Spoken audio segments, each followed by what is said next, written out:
احادیث میں دعا کی اہمیت کو بہت بیان کیا گیا ہے۔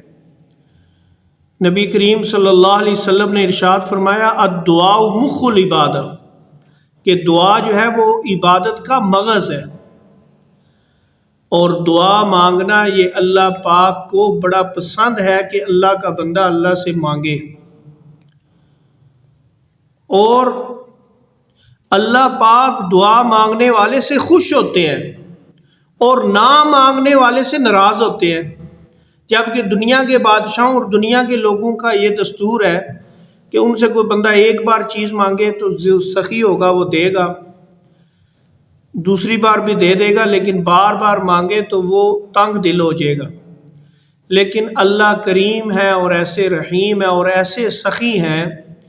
کہ مانگنے والے سے خوش ہوتے ہیں، اور جب بھی کوئی مانگتا ہے اللہ پاک اس کو عطا بھی کرتے ہیں۔ لہٰذا دعا کے اندر جو ہے کبھی بھی بے پرواہی نہیں کرنی چاہیے، نہ کنجوسی کرنی چاہیے، اپنے لیے بھی خوب دعائیں کرنی چاہیے، اپنے بھائیوں کے لیے بھی خوب دعائیں کرنی چاہیے۔ احادیث میں چند اوقات اور چند جگہ ایسی ہیں کہ جہاں پر دعاؤں کی قبولیت ہوتی ہے، ان اوقات میں دعا مانگی جائے تو وہ حدیث میں آتا ہے کہ دعا قبول ہوتی ہے۔ ان جگہوں پر کئی بعض جگہ ایسی ہیں وہاں پر دعا مانگی جائے تو دعا قبول ہوتی ہے، یہ غور سے سننی چاہیے، اور ایسا موقع جب بھی ملے وہ ضائع نہیں کرنا چاہیے، بلکہ اللہ پاک سے اپنی دنیا کی بہتری کے لیے، اپنی اخروی زندگی کی بہتری کے لیے ضرور دعائیں کرنی چاہیے۔ ان میں سے ایک اذان کے وقت،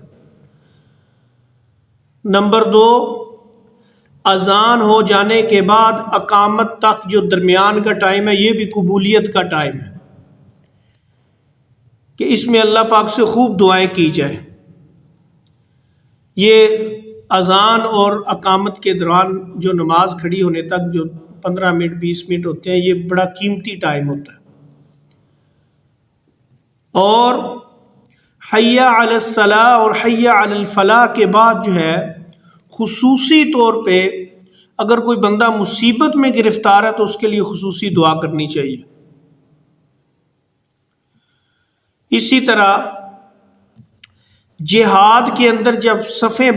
باندھی جا رہی ہوں تو وہ بھی ایسا مقام ہے کہ وہاں پر دعا قبول ہوتی ہے،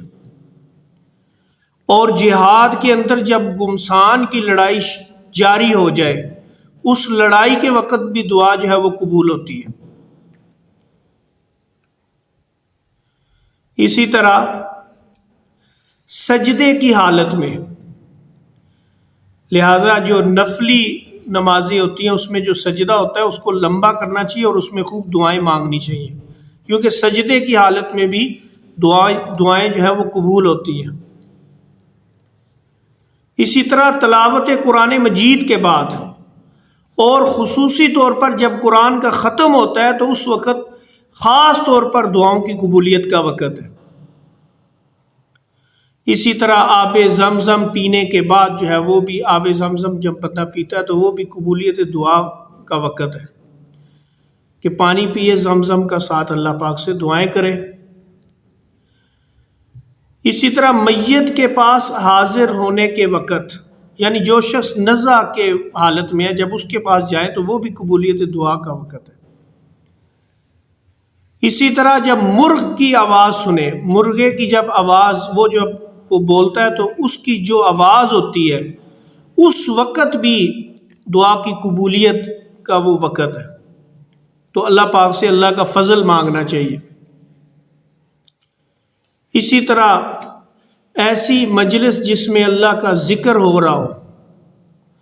جس میں اللہ اور اللہ کے رسول کی بات ہو رہی ہو، تو ایسی مجالس کے اندر بھی دعاؤں کی قبولیت جو ہے وہ ہوتی ہے۔ اسی طرح بارش کے وقت